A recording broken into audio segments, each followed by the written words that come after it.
Good morning. This is Seth Young, Superintendent of Anderson One, and I'm here with Jen Mazza, and we're here for the Excellence in Action podcast for Anderson School District 1. Yeah, we're excited to be bringing you the second episode of this new podcast, which highlights a lot of our student and staff achievements, some recaps from the board meetings, and of course, all the different things that are happening throughout our district during the school year.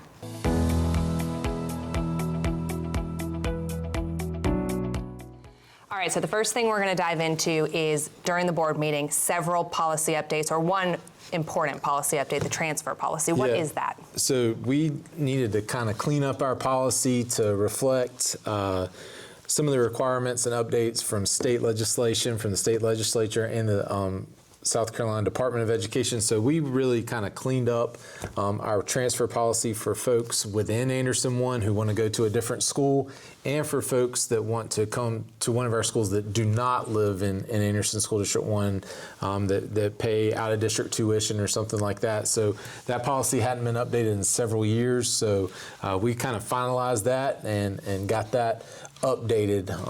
There's information online if you want to kind of dig into it. It gets kind of boring and into a lot of the minutia, but we updated that and was glad to get that one behind us. And another thing during the board meeting is talking about Oak Hill and kind of where that stands. It's been really neat to watch this process over the last few months, especially as it's gotten closer and closer to completion. What are some of those updates with Oak Hill? So it's hard to believe that it's already been 2 years since we first started moving dirt out at the intersection of Elrod Road and Oak Road, but really getting the finishing touches on Oak Hill Elementary School this summer. We're going to have our ribbon cutting ceremony in July. Really excited about that. Folks in the community are invited to join us out at Oak Hill that day. It's on July 22nd at 9:30 in the morning. Hopefully, we'll have a nice, cool July morning that day. No more heat wave. Correct. But right now, we're just kind of going through the punch list with Triangle Construction, who has been a great partner these last 2 years. Working with them to build Oak Hill Elementary has been great. Just kind of going through, getting little details like teachers' names on their classrooms. We've passed inspection a couple of weeks ago, so even today, I know teachers have been coming up throughout the week and getting things unpacked. So I was able to see teachers getting things out of boxes, putting them on shelves. It's starting to really feel like a school, and classrooms are starting to feel like home. That's exciting. It's going to be exciting to see students finally in the classroom sitting at desks. As we prepare for the upcoming school year, there's also been a few other changes and moving around throughout the district. Yeah, we were excited to show the board at the board meeting last night. Powdersville Elementary, the classrooms that are being converted to early childhood, so that's kindergarten, first and second grade. They have cubbies, the restrooms are fixed up so that those classrooms function at concrete. We're real excited. So it's not concrete primary, it's concrete elementary. So new signage throughout the building and at the road. Furniture for the upper grade levels is being delivered next week.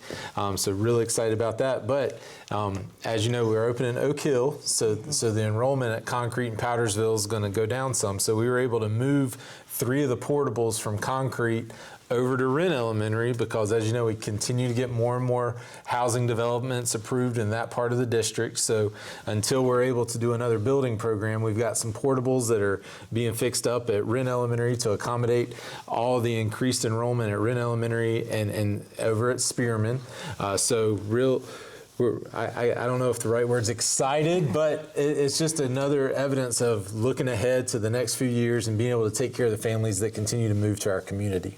And another transition to talk about, not so much for the students, but for the employees, is the bi-monthly pay for the upcoming school year. So, that's not really something we discussed at the board meeting, but it's something we want to remind all of our employees. I think we both heard from several folks that listened in to the podcast after the May board meeting that we wanted to make sure that everybody's reminded that starting with July, you're going to get paid on the 10th and the 25th of every month. So for our year-round employees that work all summer, that'll take into effect July 10th. For our teachers and our 190-day employees, that'll go into effect for you in August. So make sure you're paying attention to that. That'll be a big help. That'll be a great thing for our induction teachers and our folks moving into Anderson 1, because they would start working in mid-July and not get paid until the end of August. So real excited about this change. Thanks to our finance department for making this happen. We surveyed our staff throughout the district, and it was over 90% that were looking forward to going to this 2 times a month, getting paid versus 1 time a month. So real excited to be able to do that for our staff. And as we continue transitioning a little bit away from the board meeting, kind of some other things going on throughout the district, this summer we've had 2 programs that have been really neat to see, the summer reading camp program and then Create. Yep. It's been awesome to see those evolve. Yeah, the summer reading camp, the teachers, we had several teachers from across the district at Spearman working with about 80 students. And from day 1 until Thursday of this week, that was our last day. We had great attendance. Students came in ready to work. They showed growth throughout the month, so excited to see how they performed on the STAR test at the end of that. But we also had a great partnership with the Y. We were able to take students swimming and just really have a lot of fun with those students. And then Create is my last time as a dad sending my daughter to Create, because she's heading into her senior year. But love being able to see Create at the elementary school, and then our high school Create was last week. Seeing the students perform. We both got to be at Wren Elementary when they were singing, and they were singing Country Roads and all kinds of good stuff. They were singing some classics, and just seeing the artistic talent that was on display in the library was awesome. It was incredible. Some of that art was incredibly impressive. Yeah, it's hard to believe that was elementary school students doing that work. They are so good. And we also had Camp Elevate.